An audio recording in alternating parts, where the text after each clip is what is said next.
প্রকৃতি জুড়ে এখন হেমন্তের রেশ। কংক্রিটের শহরে এর দেখা না মিললেও গ্রাম বাংলায় ঠিকই অনুভব করা যায় এর অস্তিত্ব। ভোরের বাতাসের শীতল পরশ, শিশির আর দিগন্তজোড়া কুয়াশা বলে যায় হেমন্ত এসে গেছে। শেরপুর প্রতিনিধি আব্দুর রহিম বাদলের পাঠানো তথ্যচিত্রে একটি ডেস্ক রিপোর্ট।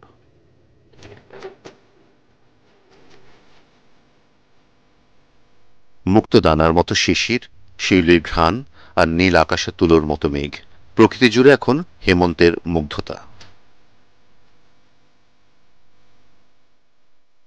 দুপুরের তীব্র খরতাপ, কিন্তু সন্ধ্যা নামতেই দিগন্ত জুড়ে কুয়াশার চাদর।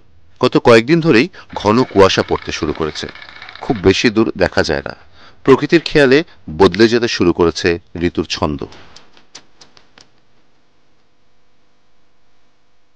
ভোরে ঘন কুয়াশা ছিঁড়ে ঘাসের ডগায়, গাছের পাতায়, ধানের শীষে ঝিলিক দেয় শিশির।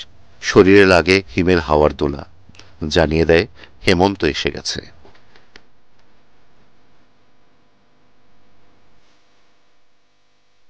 হেমন্ত মানেই যেন আদিগন্ত ফসলের ক্ষেত, কৃষকের হাসি আর নবান্নের অপেক্ষা।